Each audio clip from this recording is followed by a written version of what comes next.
Hello, hello, hello. Welcome to Pure Truth. And how are you? I'm Michelle, and I have my handy dandy partner, Jazz the Medium. and today we are going to talk about herbs. We are each going to pick two of some great herbs to talk about and give you the effects of them.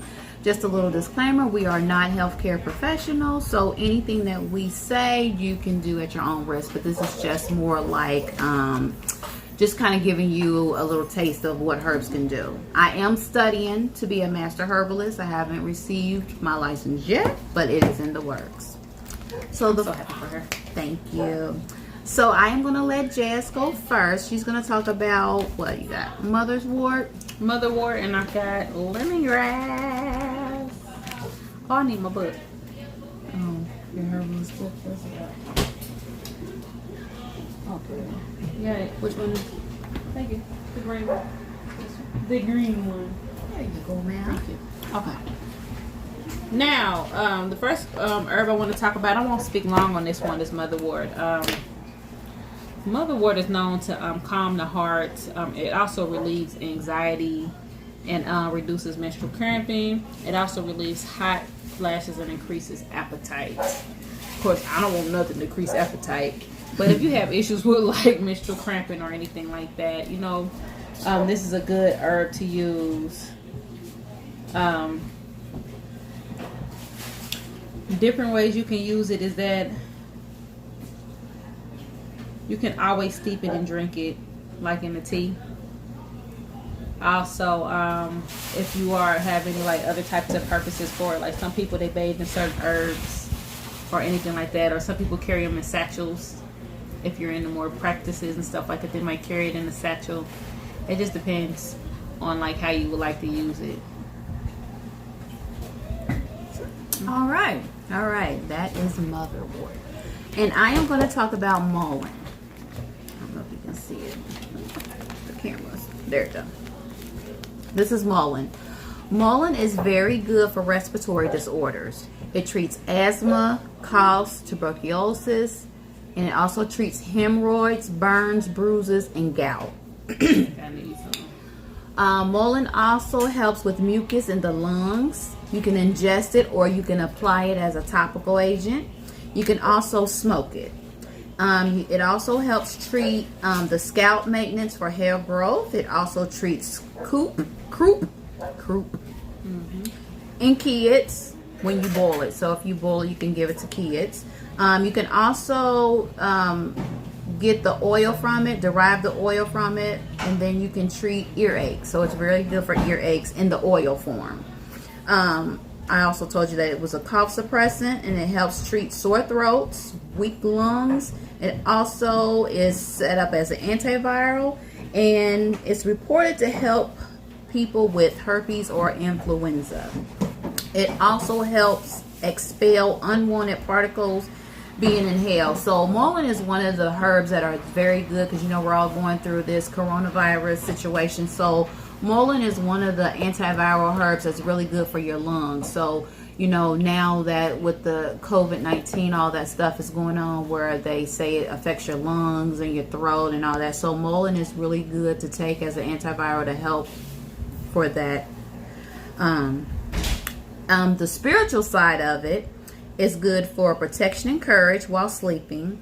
You can use it in scrying with your scrying tools and aid in divination and to summon spirits. It's also considered as a witch's torch to help bring in the light of spells. You can also stuff your pillows with it at night, and it's good for nightmares. It helps ward off nightmares. So you can create like a little sachet, put it in like a little sachet, tuck it under your little pillowcase so you can sleep with it at night.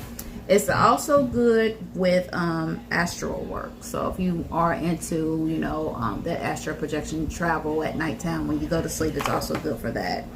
Mullein is a feminine gender. It's also with the planet Saturn, and it's also the element is fire. And that is mullein. And mullein is very good for a lot of different uses. And now Jazz is going to talk about just another note on mullein, just to speak multitudes of it. My friend suffered from the COVID virus, and a friend of ours made her a drink, and it had mullein in it, and it helped break up a lot of that mucus that she had. Mullein is very, very good. Mullein My is very kids have a good. cold, I always make a little mullein tea. It's very, very good for that. Even when I feel a little crunchy in the morning, if I feel a little crunchy in the morning, I always take mullein, make it in the tea. Okay. Next, I will talk about one of my favorite herbs to use, and that is lemongrass. I love lemongrass. Lemongrass has so many uses. That's very good. Bear with me a sec. I should have pulled it up a second ago while she was talking about mullein, but I was too busy researching mullein while she was talking about mullein. I'm like, mullein. Let me look. I remember which name used mullein in the tincture, but for my best friend, and you know, it really helped her. Mullein is very good. Yeah, it helped her a lot. I tell you, she was very ill. Stay safe out there, y'all. I don't care what the controversy is behind this illness. It is in fact making people sick, and some people are dying. I know people that have had it, and they have been severely ill. Okay. Now, the medical things of lemongrass. I love lemongrass. It decreases cholesterol. It detoxifies the body. It helps prevent cancer. It fights Staph aureus, one of those bacteria. It helps with stomach disorders. It helps with insomnia, respiratory disorders. It helps treat fevers, infections, reduces aches. With the nervous system, it helps with like convulsions or tremors, vertigo.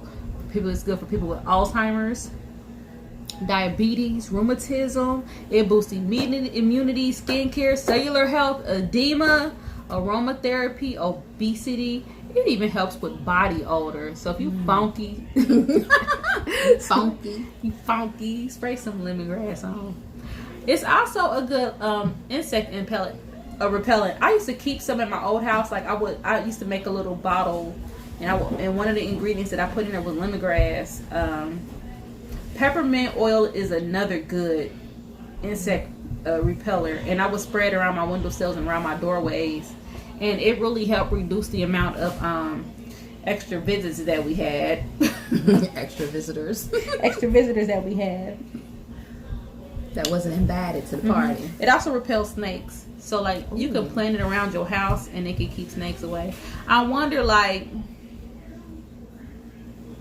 planting around your house or like around your garden, you know, places that would attract snakes. I wonder if it'll keep it away. I think it will. Magical purposes. It's used for lust and psychic powers. Okay. Its gender is masculine. It's planet Mercury, of course, and the element is air. So a lot of people who make lust potions, like I make a lust potion, but I don't use lemongrass in mine, but lemongrass is a great ingredient that you can use in your lust potion. And you can also like infuse it with other things to help with your psychic development. Like, you know, infuse it in like an oil and maybe rub it on your third eye before you meditate or anything like that, and it'll help with your psychic powers if you're trying to work on increasing or inducing those. Very good. Very good. And that's lemongrass. Lemongrass is very good. That's one of my favorites. I am going to talk about passion flower. I don't know if you all can see that because it's so bright. I am going to talk about passion flower. Passion flower is for internal quiet. Passion flower is also good for a mild sedative. This is something that you want to take like at night, make it like a little nighttime tea if you're having issues with falling asleep at night and you want to just kind of mellow out from your day of hard work. You want to make passion flower tea. It's also good for anxiety and sleep problems, so a lot of people use it for that. If you're kind of worked up, you know, just sit back and sip on a nice cup of passion flower tea. It's also good for women that's going through menopausal symptoms. It also helps boost the serotonin in your brain. It stimulates emotional balance. So that's more that menopausal thing. Like if you're kind of emotionally imbalanced, you want to take a little bit of passion flower that helps get you more stabilized. It also on the spiritual side of things, it creates peace. It attracts friendships and prosperity. So some people, what they like to do, the spiritual side of it, is if you make a little charm bag, a little sachet. You can put a little bit of passion flower in that and carry it on you.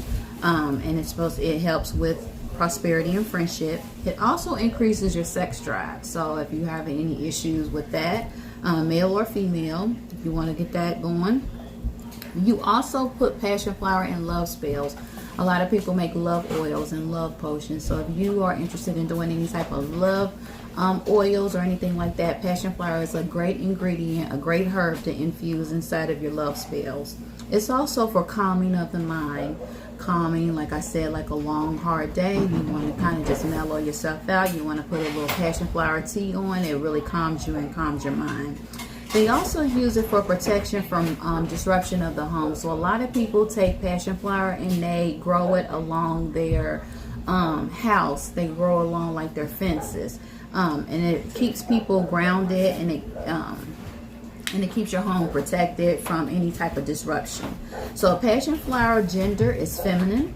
It's also, the planet is Venus, and the element for passion flower is water. So those are the 4 herbs that we wanted to provide for you today.